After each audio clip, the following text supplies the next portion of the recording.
This is 7 National News, and in our top story, the UAE Vice President, Prime Minister and ruler of Dubai, His Highness Sheikh Mohammed bin Rashid Al Maktoum, has launched the Dubai Plan 2021.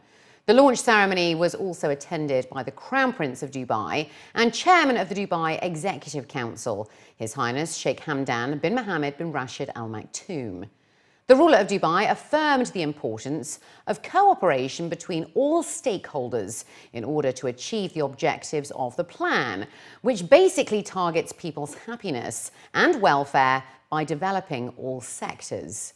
He added that collaboration among departments in the Dubai government will lead to excellence and a comprehensive development in the quality of government services, and this success depends on our commitment and our ability to cope with changes efficiently. From his side, His Highness Sheikh Hamdan has directed that all entities in the Dubai government are to align their strategic plans, which is of the highest priority for the next 7 years. The framework of the Dubai Plan 2021 includes 6 themes that defines and describes Dubai in the year 2021.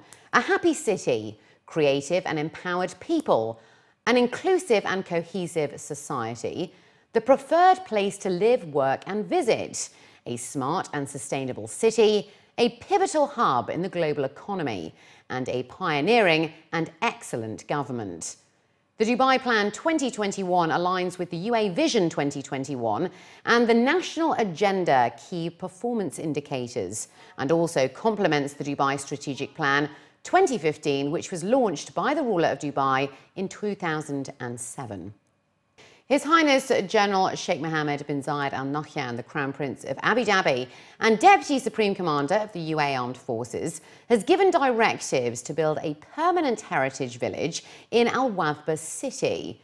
The site is where the Sheikh Zayed Heritage Festival 2014 took place this year from the 20th of November to the 12th of December, which attracted over 60,000 Emirati and expat families.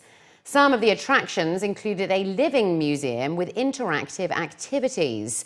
The festival celebrates the UAE's culture and heritage, showcases the rich diversity of its traditions, and provides an educational platform to the public.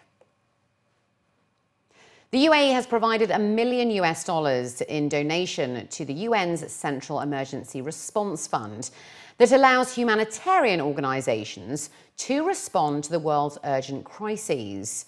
Ambassador Lana Zaki Nusaybeh, the UAE's permanent representative to the United Nations, announced the contribution at a high-level conference on the Central Emergency Response Fund at the UN's headquarters over in New York. The fund's Under-Secretary General, Valerie Amos, who is also the emergency coordinator and the head of the Office of the Coordination of Humanitarian Affairs, stated that today we celebrate the good work that the CERF has done in over 88 countries it has operated in this year, and commit ourselves to helping the OCHA continue to provide rapid, effective and efficient humanitarian aid. She also highlighted the urgent need for concerted action by the international community to help refugees across the world in the upcoming months of winter. A 12.96 million dirham development project has been approved for Sharjah's Dibba Al Hussein area, chaired by His Highness Sheikh Sultan bin Mohammed bin Sultan Al Kazmi, the Crown Prince and Deputy Ruler of Sharjah. The Executive Council approved plans to build mosques, a health clinic, a nursery, kindergartens and schools, parks and homes in Al Riq. The Council was shown the results of a topographic survey, general plans and land plot designs, as well as differences in ground levels in the soil reaching up to 30 metres.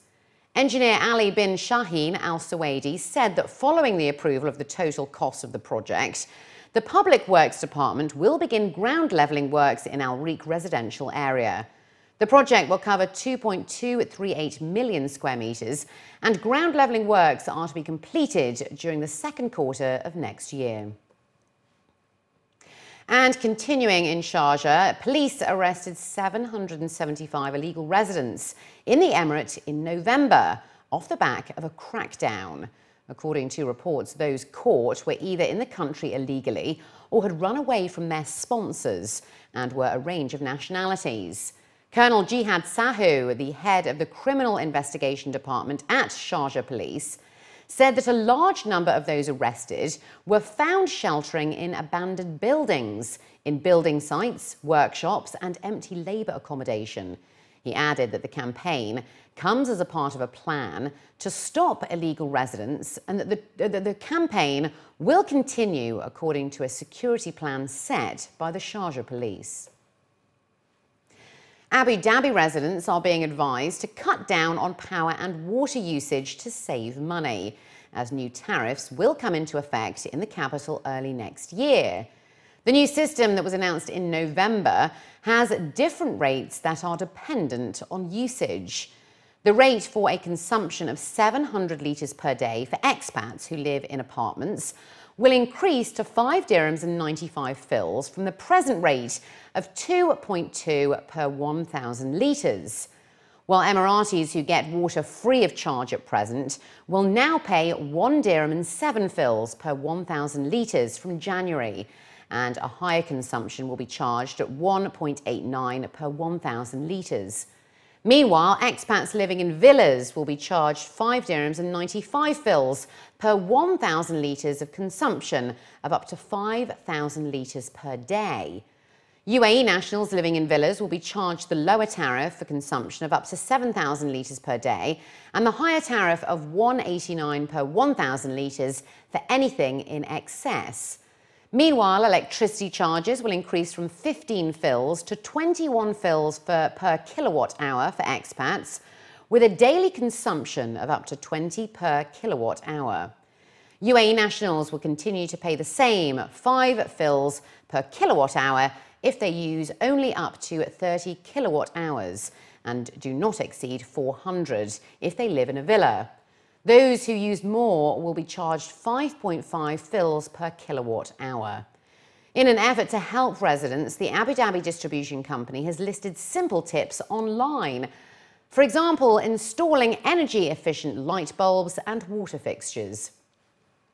And finally, looking to other news now, Surbanias Island has won the world's leading Sustainable Tourism Destination Award in the 2014 World Travel Awards in Anguilla. Surbanias is an 87 square kilometre natural reserve located 250 kilometres off the coast of Abu Dhabi. It was initially developed into a wildlife reserve by the late Sheikh Zayed bin Sultan Al Nahyan. Today, it is a home for more than 13,000 free roaming animals and birds. The Tourism Development and Investment Company says that this recognition reaffirms all efforts to maintain the island's ecological and conservation legacy, while developing it into a globally recognized tourism destination that offers luxurious and unique experiences for both visitors and guests. The island features 3 high-end resorts managed by Anantara Hotels, giving tourists a variety of options to choose from, as well as explore various offerings the island has to offer, such as kayaking, snorkeling, wildlife drives, mountain biking, archaeological site tours, and much more.